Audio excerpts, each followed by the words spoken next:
TV ప్రేక్షకులకు నమస్కారం. రామాయణం కథ మనందరికీ తెలుసు. రామాయణంలో మనకి చాలా ఆసక్తికరమైన విషయం ఏమిటి అంటే రామ రావణ యుద్ధం. అయితే ఆ యుద్ధం గురించి మనం పెద్దగా ఏం మాట్లాడుకుంటాం, వాళ్ళు యోధులు కాబట్టి యుద్ధం చేసుకున్నారు. సరే, మరి అంతకన్నా కొంచెం వెనక్కి మనం వెడితే వారధి అంటే సేతు నిర్మాణం. ఈ సేతు నిర్మాణం గురించి నేటికి చాలా రకాలుగా మాటలు అనేవి మనం వింటూనే ఉన్నాం. మరి అంత కష్టపడి అలా ఒక సముద్రంలో ఒక సేతు నిర్మించడం అంటే నిజంగా చాలా కష్టమైన పని. అయితే ఇది రామకార్యము, అలాగే శ్రీరాముని యొక్క అనుగ్రహము కాబట్టి జరిగింది అంటే కుదరదుగా. ఎందుకంటే రాముడు నరుడిగానే వచ్చాడు. మనకి చెప్తూ ఉంటారు రామ రామ రామ అని అనుకుంటూ, లేకపోతే ఆ అక్షరాలు వ్రాసి ఈ అంటే వానరులు ఎవరైతే ఆ కోతులు వాళ్ళు అలా రాళ్ళు వేస్తూ ఉంటే అవన్నీ తేలాయి కాబట్టి చాలా చక్కగా వెళ్ళిపోయారని. కానీ అలా అనుకోవడం మాత్రమే అని కాకుండా నలుడు నీలుడు అనే ఈ వానర సైన్యంలో ఉన్న ఇద్దరు ఎవరైతే ఉన్నారో వాళ్ళకి ప్రత్యేకమైన శక్తి ఉంది. వాళ్ళు ఏ రాళ్ళైతే వేస్తూ ఉంటారో అవి తేలుతూ ఉంటాయి కాబట్టి వాళ్ళ చేతుల మీదుగా తెచ్చిన రాళ్ళన్నీ కూడా వేయించారు అన్న విషయం మనం వింటూ ఉంటాం. ఇంటికి ఈ నలుడు నీలుడు వీళ్ళిద్దరికి మాత్రమే ఈ శక్తి ఎందుకుంది? మిగతా వాళ్ళు కూడా వానరులే కదా. మరి ఆ రాయిలో ఉందా మహిమ? లేదు, వాళ్ళలో ఉంది కాబట్టి వాళ్ళు ఏ రాయి పట్టుకున్నా అది వేసేస్తే అవి తేలుతున్నాయన్నమాట. అలా వారధి నిర్మించడం జరిగింది. ఎవరు ఈ నలుడు నీలుడు? వీళ్ళకున్న ప్రత్యేకత ఏమిటి? వీళ్ళకి ఈ వరం ఎందుకు వచ్చింది? సేతు నిర్మాణం ఆ రకంగా ఎందుకు జరిగింది? మనం మాట్లాడుకుందాం ఈరోజు.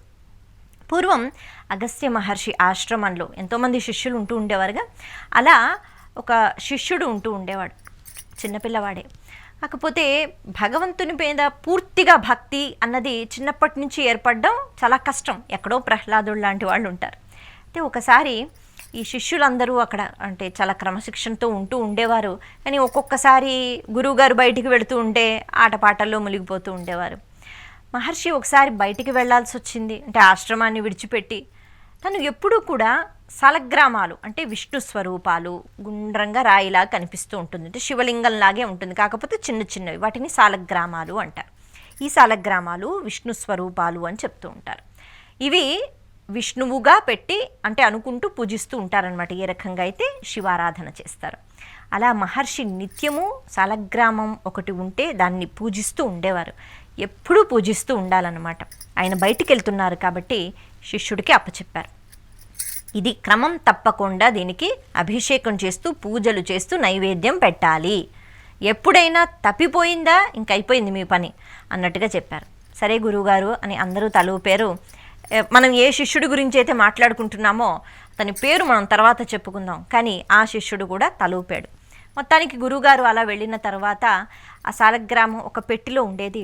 ఆ పెట్టిలోంచి సాలగ్రామాన్ని తీసి ఏదో కొద్దిగా జలం వేసి పూజ చేసేసారు, అయిపోయింది. ఆ తర్వాత అక్కడ ఆశ్రమం దగ్గర ఉన్న ఋషులు మునులు వాళ్ళ కుమారులు ఉంటారు కదా, వాళ్ళందరూ ఒకసారి ఏదో ఆడుకోవడానికి పక్కకు వెళ్ళిపోయారు.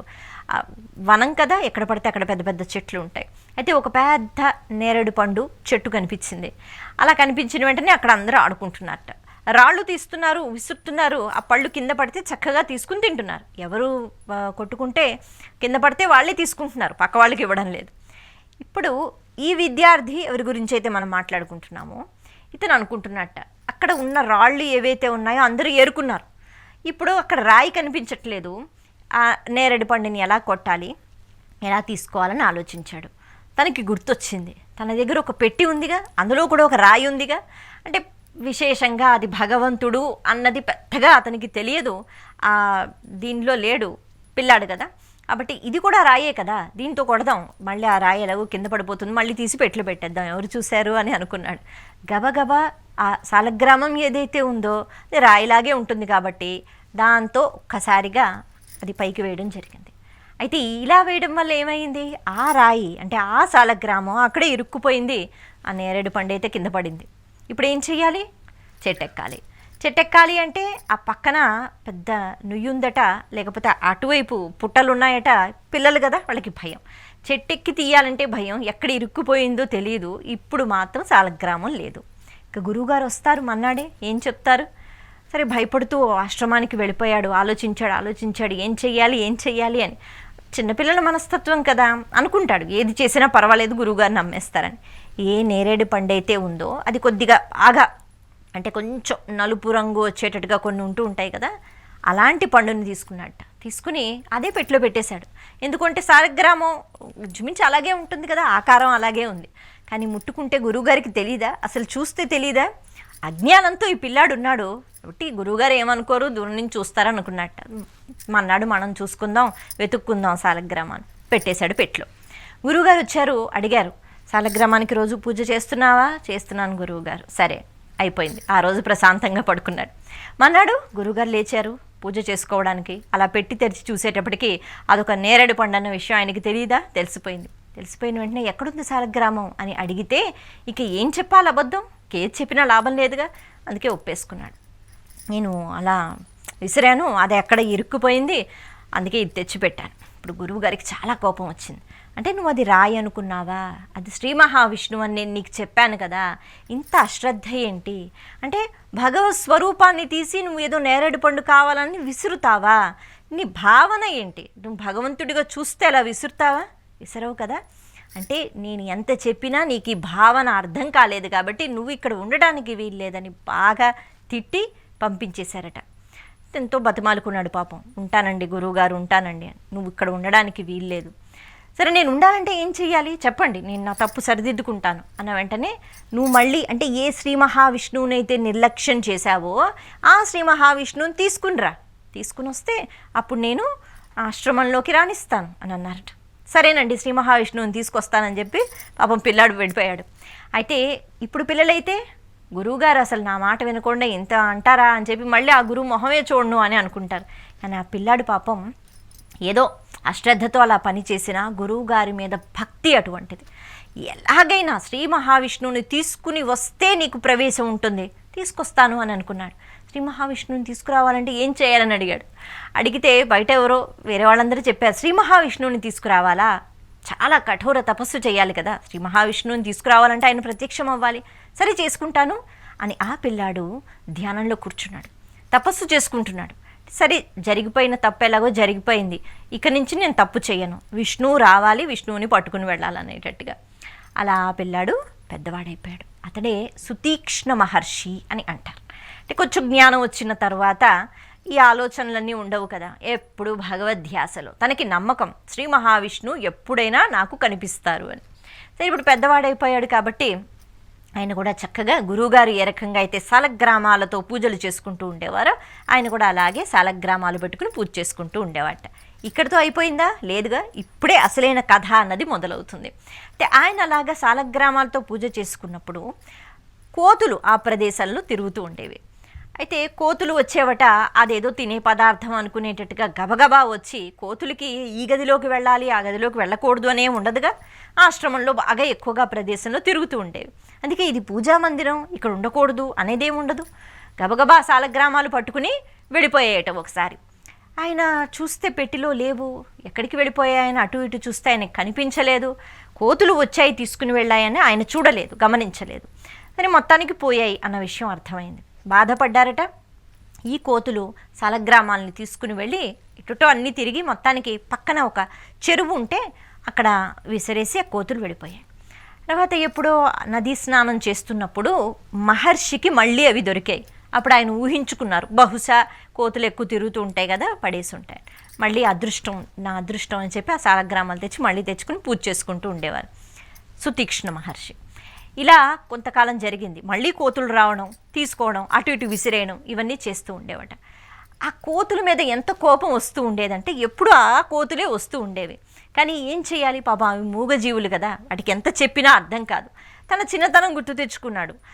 తను చిన్నప్పుడు ఏ రకంగా ప్రవర్తించాడు, ఇప్పుడు కోతులు అలాగే ప్రవర్తిస్తున్నాయి. ఏమని చెప్తాడు, మనుషులమైతే చెప్తాం, కానీ కోతులకి చెప్పలేం కదా. ఎంత జాగ్రత్తగా పెట్టి దాచిపెట్టినా పూజ చేయడానికని బయట పెడతారుగా, కోతులు గబగబా వచ్చేసి పట్టుకుంటూ ఉంటే కోతుల్ని మనం పట్టుకోలేంగా, వెనక తిరగలేం. అలా అవస్థ పడుతూ అటు ఇటు విసిరేస్తూ ఉంటే కష్టపడి వెతుక్కుని ఆయన తెచ్చుకుంటున్నారట. భగవంతుడు ఎప్పుడు ఉండాలి అని అనుకున్నాడు కాబట్టి అవి దొరుకుతూ ఉండేవి. ఆఖరికి ఆయన ఒక నిర్ణయానికి వచ్చారట. ఒకరోజు చాలా కోపం వచ్చింది. ఈ కోతుల్ని శపిద్దామంటే నాకు మనసు రావట్లేదు, పాపం జీవహింస చేసినట్టు కదా అని. ఇప్పుడు ఆ కోతులకి ఒక వరం అనుకోవాలో లేకపోతే శాపం అనుకోవాలో వాళ్ళకి ఒక మాట చెప్తారట. అంటే ఆయన చక్కగా జపం చేసుకున్నారు కదా, ఆయనకున్న శక్తి మామూలు శక్తి కాదు. అందుకే ఆ నీళ్లు ఆ కోతుల మీద వేసేసి, ఇక నుంచి మీరు ఏ రాయినైనా పట్టుకుని నీళ్ళల్లో వేస్తే అది తేలుతుంది. ఎందుకు అంటే వాటిని మానేయమని చెప్పడానికి ఈయనకు ఆ భాష రాదుగా, ఈయన శపించారు. ఇప్పుడు వాళ్ళు ఏ రాయి తీసినా లేకపోతే ఈ సాలగ్రామం తీసినా విసిరేస్తూ ఉంటారు కదా, చెరువులో పడితే ఖచ్చితంగా ఇవి తేలుతూ ఉంటాయి అనే ఒక అభిప్రాయంతో సుతీక్ష్ణ మహర్షి అటువంటి, మనం మళ్ళీ చెప్పుకోవాలి, వరమో శాపమో మొత్తానికి ఆ కోతులకి ఇచ్చారు. ఇప్పుడు ఆ కోతులు ఆ సాలగ్రామాన్ని తీసుకుని మళ్ళీ అలాగే అక్కడ చెరువులో పడేసినా చక్కగా తేలుతూ ఉండేవాట. తేలుతున్నాయి కాబట్టి కనిపించేది, అందుకే తీసుకుని వచ్చేసేవారు. ఆ రకంగా సుతీక్ష్ణ మహర్షి శాపం వల్ల ఆ కోతులు ఏవైతే ఉన్నాయో ఆ కోతులే నలుడు నీలుడు అని చెప్తారు. రామాయణంలో వీళ్ళ పాత్ర అన్నది విశేషంగా కనిపిస్తుంది. అంత వానర సైన్యంలో నలుడు నీలుడు అంటే ఈ పేర్లు మనకి వినిపిస్తూ ఉంటాయి. యుద్ధకాండ దగ్గరికి మనం వెళుతున్నప్పుడు, అంటే ఈ సేతు నిర్మాణం జరుగుతున్నప్పుడు ఈ కోతులకి ఇటువంటి విశేషమైన ఆ శక్తి ఉంది కాబట్టి, శాపం ఉంది కాబట్టి, లేకపోతే వరం ఉంది కాబట్టి వాళ్ళ చేతుల మీదుగా రాళ్లను వేసినప్పుడు ఖచ్చితంగా అవి తేలేవి. ఆ రకంగా సేతు నిర్మాణం జరిగింది అన్న కథ మనకి వినిపిస్తూ ఉంటుంది రామాయణంలో. అయితే సుతీక్ష్ణ మహర్షి అలా నిత్యము శ్రీమన్నారాయణ ఎప్పుడైనా కనిపించకపోతాడా అంటూ అదే ఆశ్రమంలో ఆయన ధ్యానంలో నిమగ్నమైన సమయంలో అదే అరణ్యానికి శ్రీరామచంద్రమూర్తి రావడం జరుగుతుంది. ఎందుకంటే అప్పటికే సీతమ్మ వారిని వెతుకుతూ ఆయన ఎన్నో ప్రదేశాలు తిరుగుతూ ఉంటారుగా, అలా శ్రీమన్నారాయణుడే వచ్చాడు అని తెలుసుకోగలిగాడు. కారణం ఏమిటి అంటే ఆయనకున్న తపశ్శక్తి. రాముడు అని బయటికి కనిపించిన, నరుడే అని తెలిసిన ఆయన ఎవరు అన్న విషయాన్ని కనిపెట్టాడు.